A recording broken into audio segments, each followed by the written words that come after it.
Adam, thanks for joining me. I appreciate it. Thanks for having me. Okay, let me introduce you here. Adam Hewitt, CEO of CyberRev, Cyber Revolution, a fast-growing cybersecurity education platform. Yep. Have I nailed that? Company, calls the platform.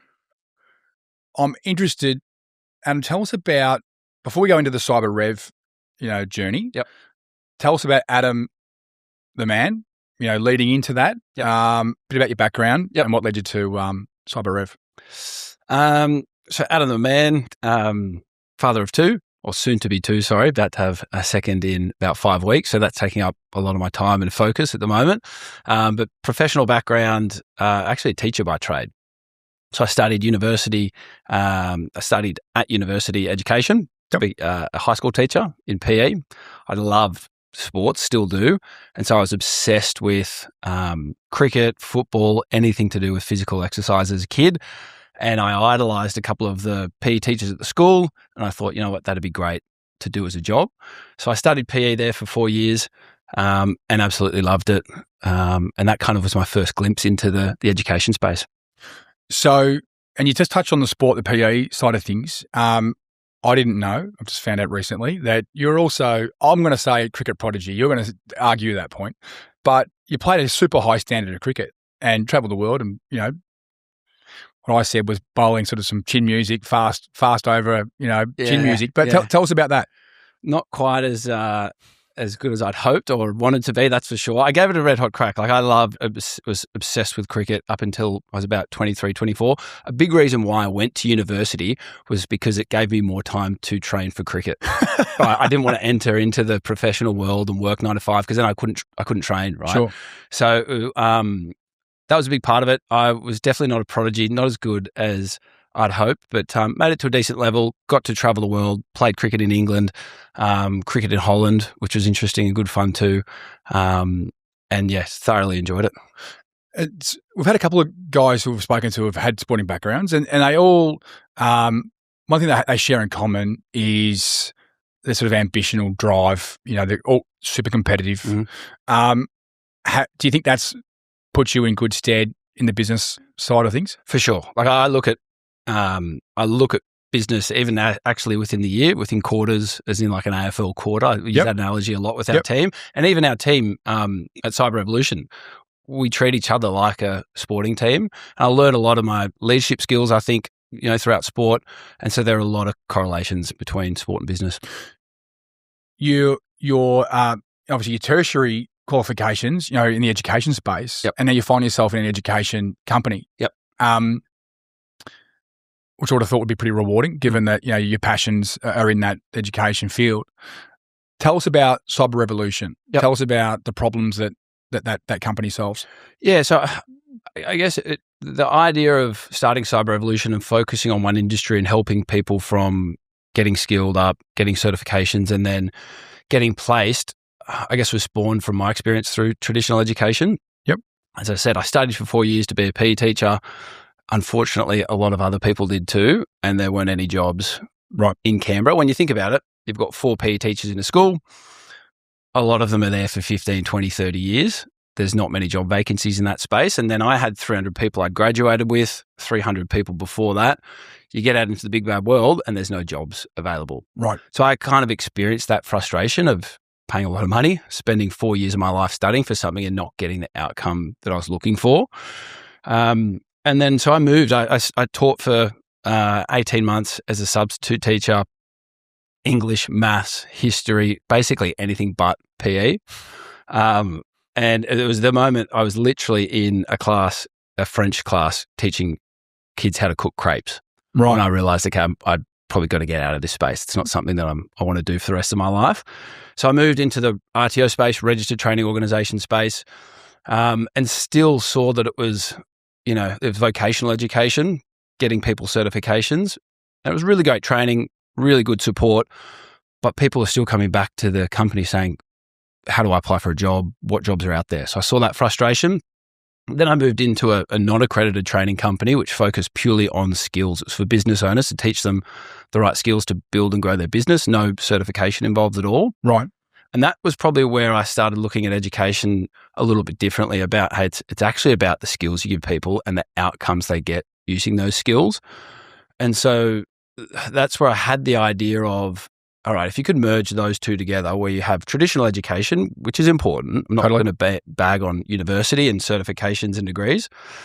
But if you could mix that with getting someone the right piece of paper, but actually getting them the outcome they're looking for and really focusing on that. Huge. I think that would be huge, right? And so I'm not a tech person. I'm not an IT guy at all. My friends often give me a bit of grief about having a cybersecurity company. But I knew that there was going to be a big niche and a skill shortage in that space in sort of 2016, 2017. And so that's why I wanted to pick a niche, but it needed to be a big niche, right? So that was where we landed with Cyber Revolution and focused on actually providing skills and certificates, the right skills and certs, but getting these people jobs at the end of it. And you're also, and a lot of this is in retraining, right? So people like yourself even who have come out of a particular field of industry of expertise and then looking at completely new skills in the security space, IT security space, and obviously then getting deployed into roles. I'd imagine, that would be pretty fulfilling for your students too, right? They would be loving the fact that they're coming out of something completely different, able to throw themselves at IT security and then also get support in the role.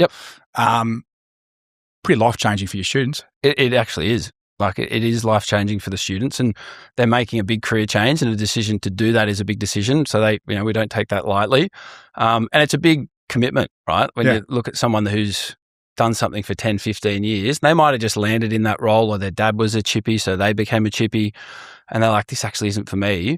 And typically our students have got an interest in tech. They've never formally studied it before, but they're always like, you know what, I might build my own computers at home. I've been the family IT person for ages. I'm always interested in it. Sure. So it is really fulfilling to help people actually, make the change and chase their passion. Cyber Rev now 7 years strong. Yep. Tell us about the business today from where it started to where you are today. Yeah. So we started late 2019 and it was just me. So I was the salesperson, did the marketing. I was the student support officer, the CFO, the whole bit, everything. And probably to my detriment for a couple of years. So we had steady growth for the first couple of years, but it was a long slog basically. And then COVID did hit early 2020, which was probably quite fortunate for us. Right. Like online education, people are at home, people had money at that stage as well, and people were questioning their careers. Yep. So as like late 2020, even into 2021, we started gaining some momentum off the back of that. And in 2023, we just absolutely sort of skyrocketed and scaled quite quickly, almost off a cliff a little bit if I look back. And learn a lot from that, but we built our team reasonably quickly. And then, now we're the leading cybersecurity training company in Australia. Right. So you've gone from a single man operator yourself, wearing all the hats, to now the biggest in the country. Yeah. Yeah. Must be pretty proud. Yeah. What have you attributed? I appreciate there's been some economic events that have probably accelerated that growth, right? But internally, within the things that you can control, what are the things that you've seen that have helped that growth? Look, the people, right? Like I think I probably was doing too much too early, as I said before. Like I was doing a lot of the sales, and I'd bring on support staff, which we'll get into soon. But I think once I relinquished what I was doing best and what I was comfortable with, which was bringing in new students, and created a process and gave that to other good people, that's what really unlocked the growth, right? And allowed me to actually work on the business and not so much just in it. So that would have been the biggest change. And so the business now, you've got obviously a strong Australia presence. You've got a team overseas in the Philippines. Yep. Tell us about that journey. What was the opportunity that you could see in your industry where the international talent could fill a role for you? So we had tried to hire support staff here in Australia. We did, and they weren't good at all. It is an entry-level role, but it is a tough, challenging role. It is a little bit repetitive as well, but we just found that the people that we're bringing into that role they were just not a good fit. I was getting a lot of student complaints, a lot of stuff was falling through the cracks, and it was tough to hire people back then. As I'm starting to think around that role where we were at that stage where we were growing. There was still lockdowns. Yep. People couldn't work from the office, so it was hard to hire back then from the traditional sense where you would ask someone to come into your office, do an interview, get to eyeball them, etc. You couldn't do that. And I had seen offshore teams and outsourced teams implemented really well in a company that I'd previously worked for. About 30 offshore team members hired in that business reasonably quickly, and they were amazing. So Right. I'm like, okay, that's where the idea stems from. And then I was listening to a podcast in this studio with Daniel from Cub, and it was you, right, talking about it, and just listening to the way that you articulated what you were doing for some of your other customers and clients, the talent that was over there. It kind of just sparked that memory of working with offshore talent before. And so I reached out to you directly, I think it was. Yeah, you did. And it was, looking at it in hindsight now, your team overseas, how many student advisors have you got now working the team? We've got 5 now. Yeah, right. Yep. And pretty quickly, like you've grown that team, pretty well. Yep. And really strong retention. I think you guys have one thing I want to talk about with you guys. You have a great culture. Yeah. You've hired well, but also you've lent in really well. I guess tell us about that, because one thing I'm really keen to understand, and something that I believe you do really well, is that sort of management of team culture perspective. Share a bit about that. Share your approach to that, how you guys do that throughout the week. Yep. Love to hear that. Yeah. It's been amazing. Like we've had one team member from ASW have to leave because they're moving over to the US, right? Yep. It's the only team member that has left the support function. I think it all starts from, for us anyway, the first person that we did hire. And you gave me some really good advice. I remember it clearly. It was hire the first person and look through the lens of them being your team leader in 3, 4, 5 years' time. Yep. And Bella, who we hired 4 years ago, is now our team leader. And so she drives all of that culture, and she's amazing.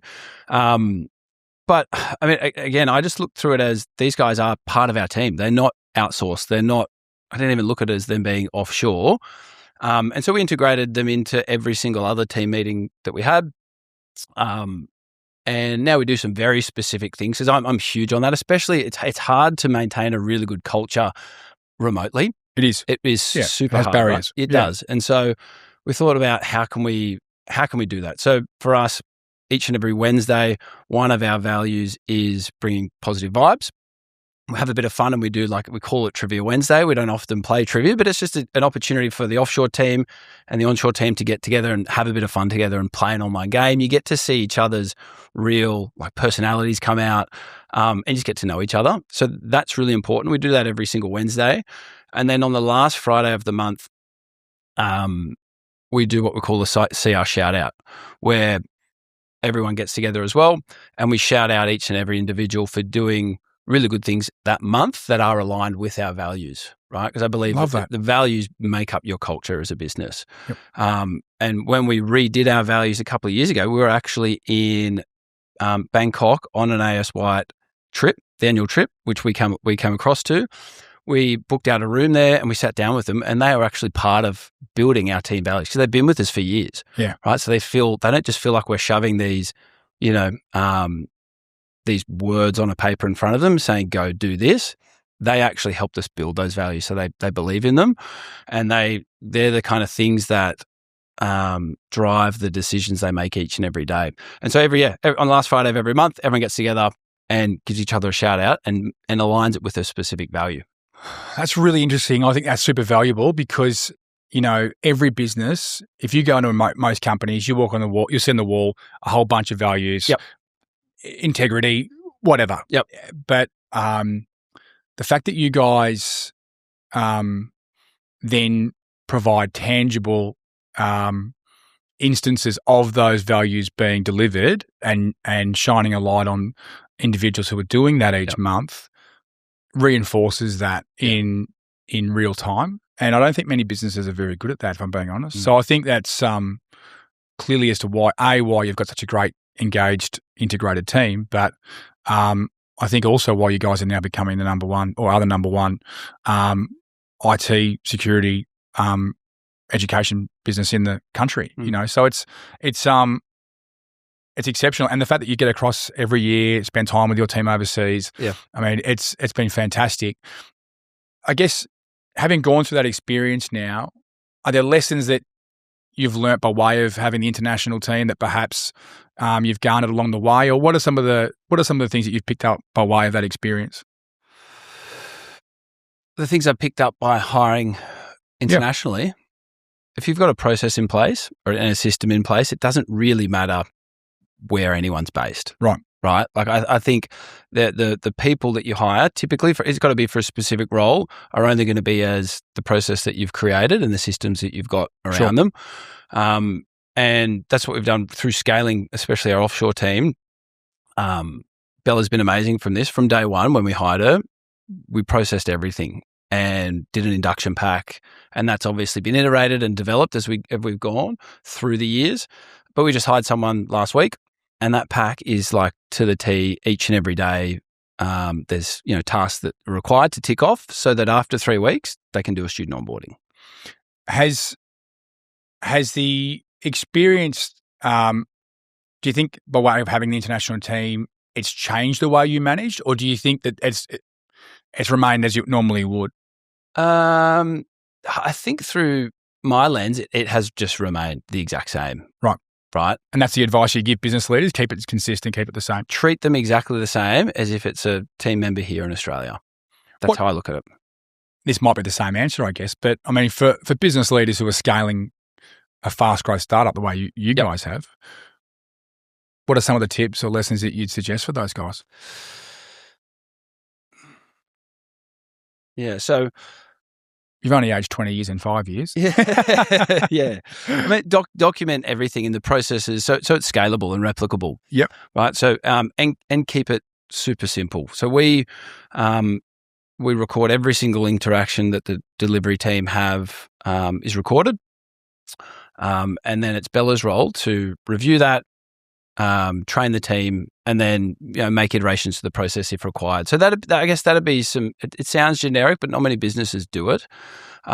Is try and if you want to grow and scale that stage, you've really got to have a really good clean process that's replicable, and then constantly, which I think most businesses do that, but they don't review that. I'd imagine some of the data security events that have happened locally with big companies would have been enormous for your business. Is that accurate? Yes. Well, the Optus attack being the obvious one. Right? 2022, we saw like a huge, not really a huge spike in our inquiries, but it was a different type of inquiry. There was a lot more awareness about the industry, awareness that there was a problem there, and that your average Joe could actually get into this space. I'd almost say prior to an Optus attack, people had a lot of misconceptions about cybersecurity. You had to be an IT professional, like a programming, coding expert to get into it. Yep. Which is just not the case. Right. Right. And what the Optus attack did, soon followed by the Medibank attack, was like, okay, this is a huge problem. It's on our doorstep, and it's constantly showing that there's the exact stats, 85,000 new professionals need to enter the industry by 2030. Right. Wow. And so a lot of that awareness in the space of going, hey, this is actually a thing. It's not just for experts. That helped us a lot. I often joke that we've got some Russians on the payroll. So when you say we need 85,000, IT security professionals in the market by 2030, would you have data as to what our current run rate looks like to meet that demand? So it keeps increasing. Like when the last report that came out, if I go back, actually, when cyber revolution started in 2019, the government had just released the National Cybersecurity Strategy, and it was 17,000 new professionals by 2026.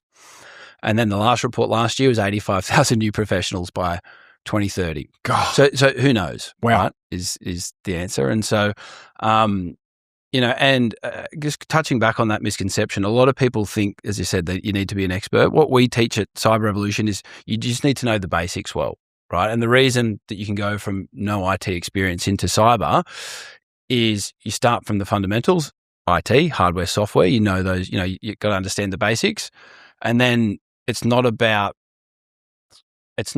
knowing a little bit about a lot in cyber. You have to understand, really focused on knowing a lot about the fundamentals first, right? Right. So that's what we teach. We teach our students the 5 fundamentals: hardware, software, networking, security, analytics. Get them globally recognized certificates for that. And then it's the employer's job to teach them the micro credentials and the micro skills, all of the different tools that are out there. The cyberspace changes rapidly, especially now. Yep. And so it's the employer's job to, continue upskill from there. How is AI playing a role in that space? As in, from a threat perspective, Yep. I would have thought, for every advantage that AI can, support and from a productivity perspective, I'd imagine there's elements of threat that AI poses as well. Is that something that you're seeing? Yeah, like with more technology, there's more vulnerabilities and more risk. I think a lot of businesses have implemented AI really quickly, which is great. You have to, but they're not aware of the third-party, fourth-party risk involved in that. Right. So that's from a risk perspective, but then also from a tool that can be used to help cybersecurity professionals, right? Right. There are some roles now or some tasks in cybersecurity that can be done, by AI, Right. which they're using. So it's almost like what we're seeing now. A lot of our content, we update our content quarterly, has a lot of AI tools and a lot of AI skills embedded throughout it. You have to know that stuff. And you see with, there's a recent update with one of the Anthropic cybersecurity products. I think it's called Claude Mythos. I think it might have come out recently. It has seen bugs and threats that have been embedded in huge networks for years and years. That's pretty scary. It is actually so powerful they're not releasing it to the public. Wow. That's terrifying. It is, yeah. So let's change lanes for a second. You're a young father. Yep. Got a little one at home, another one on the way. How are you managing that balance between CEO of a fast-growing business and dad? It's tough. Like, I think it's really hard to get an even balance on it. Sometimes I catch myself focusing way too much on the business and probably not so much on the family. And I've just got to catch myself in those moments, I think, because they're obviously the number one priority. Yeah. But it's hard. Like if you're in a business, it needs your attention. You need to focus on that because essentially that supports your family as well. But I probably had a huge mental shift when Angus, my son, was born 3 years ago. We were right in the middle of the business going really well and growing rapidly. And I thought to myself, I'm going to have to even double down harder here when, right before he was born, a lot of responsibilities and, Yep. You want to provide a certain lifestyle for your family. But the moment he was born, it was almost instant. I had the complete opposite. It had the complete opposite effect on me. Like Right. I wanted to use all the hard work I'd done to get the business to a certain stage so I can actually spend a lot of time with him and see him grow up. So I kind of, and for the first probably 3 or 4 months, I was just infatuated with hanging out with him and my family to the business's detriment. Right. And so then I think after about 3 or 4 months, some of the team members were probably like, hey, Adam, need you back. come back. And it's then about finding that balance, right? Do you find that maybe you found yourself better at delegating because of that? 100%. Yeah. Yeah. I feel like that's something that businesses or leaders often underestimate is, the valuable time at home, of course, but also not hanging on to everything. Yep. And being better at delegating certain things. Yep. Which kind of forces the business to grow by way of that. Mm-hmm. So, mate, you've been fantastic today. I really got a lot of value out of this. So then tell me, for young business leaders or any business leader who is looking at going down, who is expanding, whether they're starting out, what lessons or what advice would you give those business leaders who, whether it's in regards to international talent or whether it's in regards as to how you operate locally, what advice would you give a business leader now who's trying to grow their company? Well, I'll make it specific for offshore talent. obviously I'm a huge advocate for it. It's been one of the best business decisions I've made over the last 7 years is bringing in outsourced or offshore talent into our business. And I guess I can even make it specific for the education space in our role. Like I look for, if you are going to do it, and I recommend looking into it, is for us in a student support officer role, which is student facing, the two things I look for in an interview would be the communication skills, right? How do they communicate? Is it, clear communicators? Can they hold a really good conversation? And then are they empathetic? Their empathy is super important, especially in a client-facing role and a student-facing role. And so they're the two things that I look for. I'm not sure whether that answered the question. No, it does. On the empathy side, how do you validate that? Is that something that you guys do through behavioural testing? Is that something that you do by way of being able to pick that up through the interview process that you operate? Yep. How do you pick that up and measure that by way of how important? Yeah, pick it up through the interview process, right. And seeing what questions they ask about the business. Right. It's a student support role, so if they don't ask any questions about the student and who you help and how you help them and what are their challenges, then you can tell that they're probably not focused on as much as focused on the actual student. So we interviewed recently, and there was an absolute outlier, and the questions a little bit about the business and the role, but 80% of her questions were about the people that she wants to help and the student. It's a huge tick. Perfect. You mentioned before 85,000 needed by 2030. 85,000, trained, certified professionals in 4 years. Yep. Right. What does the future hold for cyber revolution? Yeah, well, it's going to keep us busy, that's for sure. For us, we're going to continue doing the main thing is going to be the main thing. I feel that, albeit we've helped a lot. We've helped 3,500 people over our 7 years change careers, but that is just a very small amount, which this country needs. So we talk about it can be cybersecurity. Even in business, you can get caught chasing the next shiny thing. But there's just so much more opportunity for us to double down here in Australia and focus on helping more people, transform their lives through education and get into an industry that they actually are passionate about. So for the next 3 or 4 years, we're just going to keep doubling down on what we're doing and doing it really well. Love that. Thank you, mate. I really appreciate your time. Thank you.